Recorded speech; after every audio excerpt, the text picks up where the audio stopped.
सत साहिब सतगुरुदेव की जय। बंदी छोड़ कबीर साहिब जी की जय। बंदी छोड़ गरीबदास जी महाराज जी की जय। स्वामी राम देवानंद जी गुरु महाराज जी की जय हो।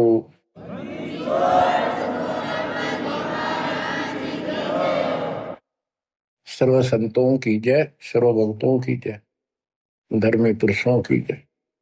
श्री काशी धाम की जय, श्री सुडानी धाम की जय, श्री क्रोथा धाम की जय, श्री बरवाड़ा धाम की जय।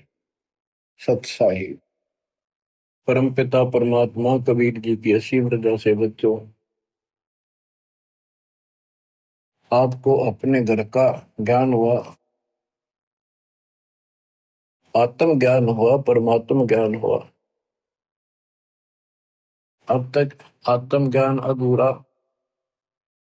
और परमात्म ज्ञान जीरो, ये रहा मानव समाज में। आज तक मानव समाज तत्व ज्ञान से ठीक से परिचित नहीं हो पाया, क्योंकि सूक्ष्म वेद पर विश्वास नहीं बना। सूक्ष्म वेद परमात्मा स्वयं मुकम्मल से आके बोलता है, जनसाधारण की भाषा प्रयोग करता है, ताकि जनसाधारण ठीक से समझ सके। और काल ने वेद और गीता केवल एक भाषा संस्कृत में लिखवाई। संस्कृत का ज्ञान कुछ लोगों तक सीमित रहा, वो ब्रह्मा जी के वंशज थे जो पंडिताई करने लगे। पंडिताई यानी गुरुवाई। उनको संपूर्ण ज्ञान ना होने से और वेदों का भी ठीक ज्ञान ना होने से दंत कथा सुनाई जनता को। लोकवेद सुनाया। गीता अध्याय 15 श्लोक 18 में गीता ज्ञान देवता कहता है कि मैं लोक वेद के आधार से पुरुषोत्तम प्रसिद्ध हूं, क्योंकि मैं मेरे अंतर्गत जितने प्राणी हैं, देवता हैं, उनसे उत्तम हूं, श्रेष्ठ हूं, ताकतवर हूं। गीता अध्याय 15 श्लोक 17 में बता दिया, उत्तम पुरुष है तू, अन्य पुरुषोत्तम तो कोई और है जो परमात्मा कहलाता है,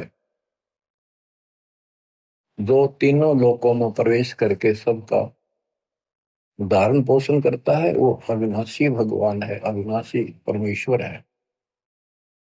इन्होंने गीता को ठीक से नहीं समझा, वेद ठीक से नहीं समझे, और परमात्मा की कृपा हुई दास के ऊपर।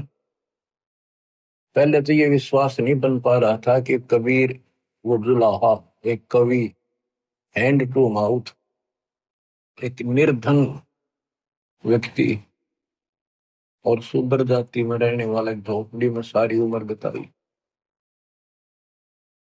ये भगवान हो सकता है।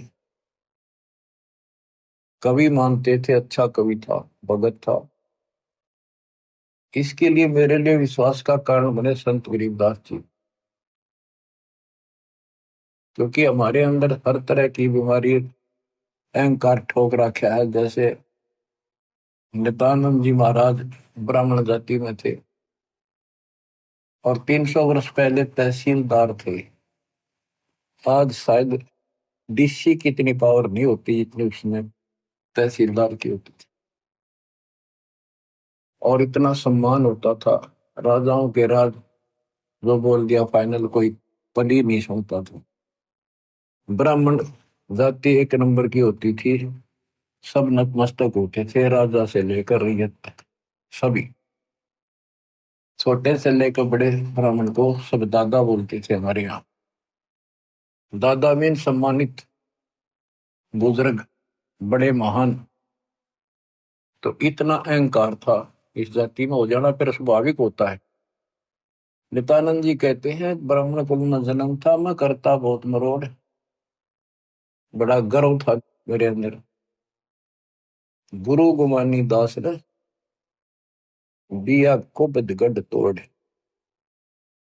तो इसी प्रकार दास का जन्म जाट जाति में था, और इस कारण से कबीर साहब को एक दूल्हा होने के नाते भगवान तो दूर की बात है, भगत भी स्वीकार्य नहीं था।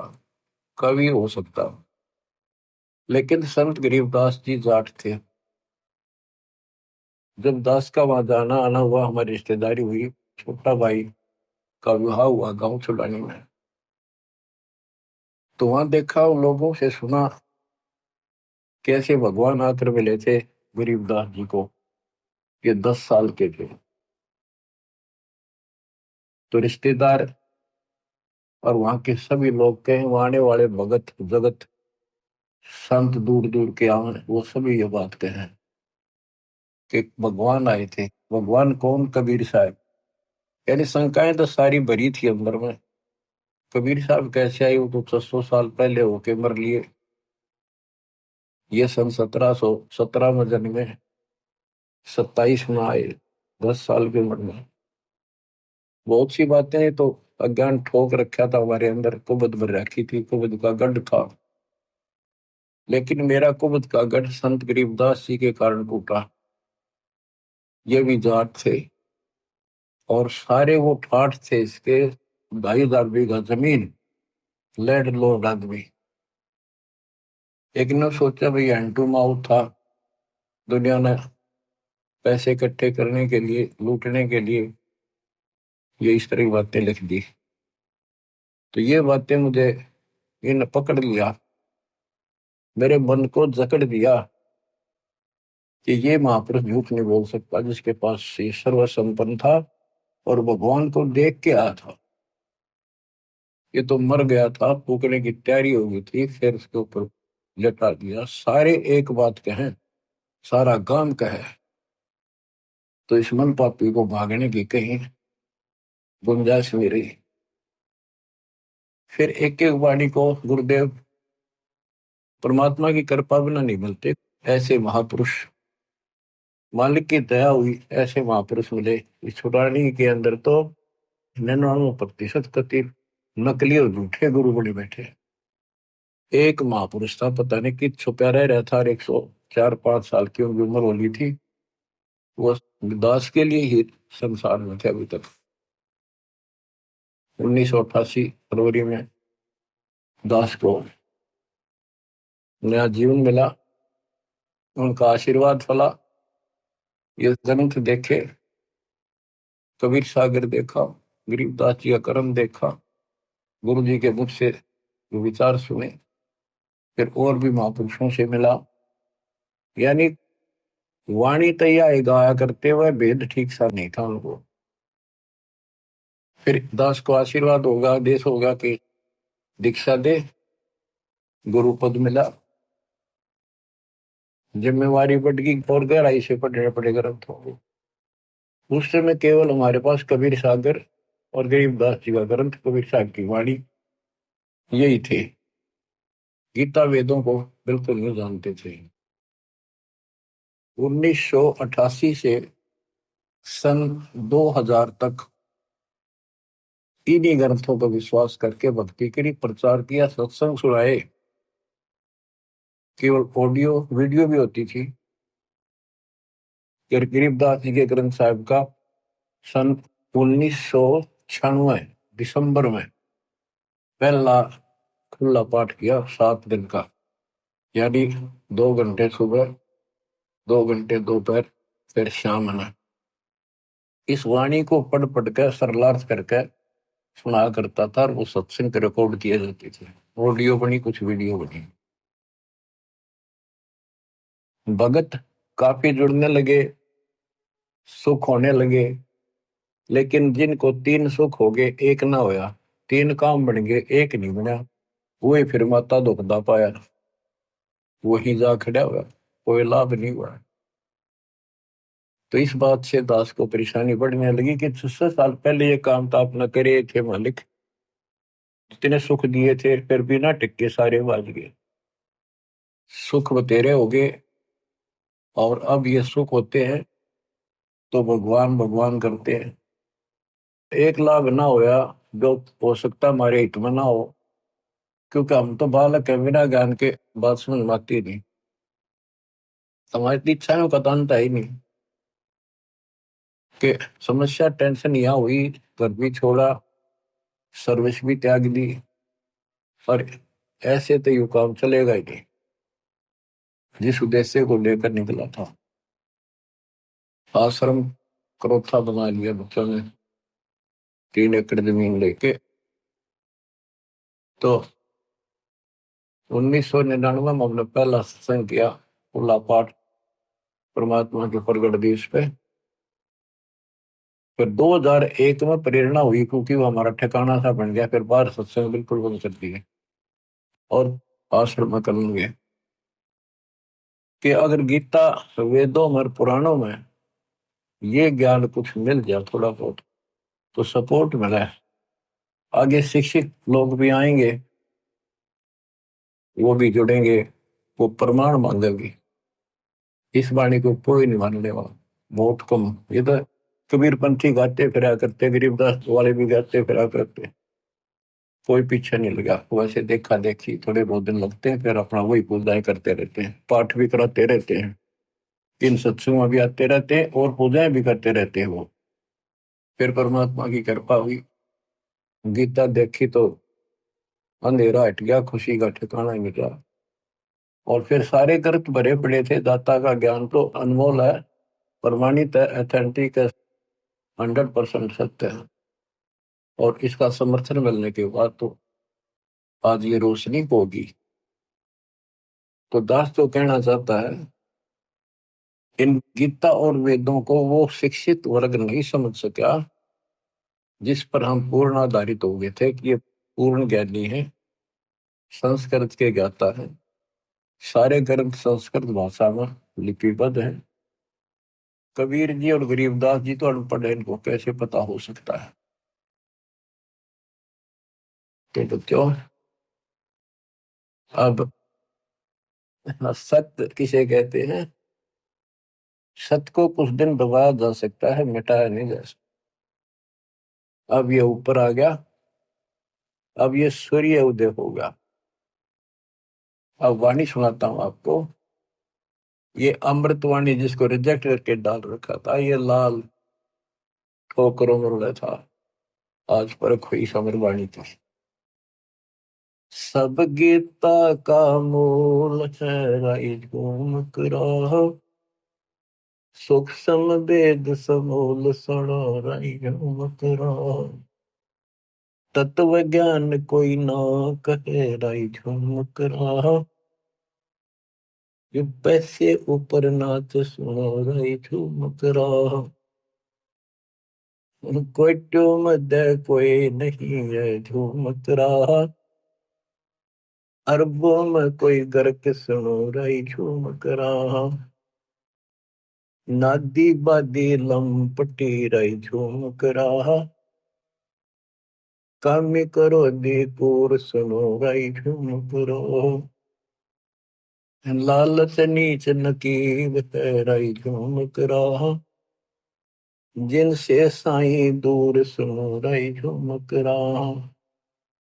तत्व ज्ञान नहीं सुख देव कहा, राई झूम करो, नहीं विश्वामित्र वासिष्ठ सुनो, राई झूम करो। करुणा में वाल्मीकि को कहा, राई झूम करो, खुली दृष्टि अदृष्ट सुनो, राई झूम करो। लालच नीच नकीब है, राई झूम करा, ये पैसे ऊपर नाच सुनो, राई झूम करा। आपको एक छोटी सी कथा सुनाता हूँ। एक पंडित जी था, उसका नाम था मनीराम। उसने एक गांव में कथा शुरू की, रामायण की,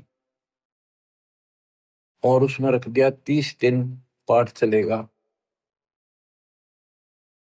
उसके मन में दोष था, लालच था कि 30 दिन में रोज का 2-4 रुपये तो आएंगे, 100, 150, 200 रुपये महीने में हो जाएंगे।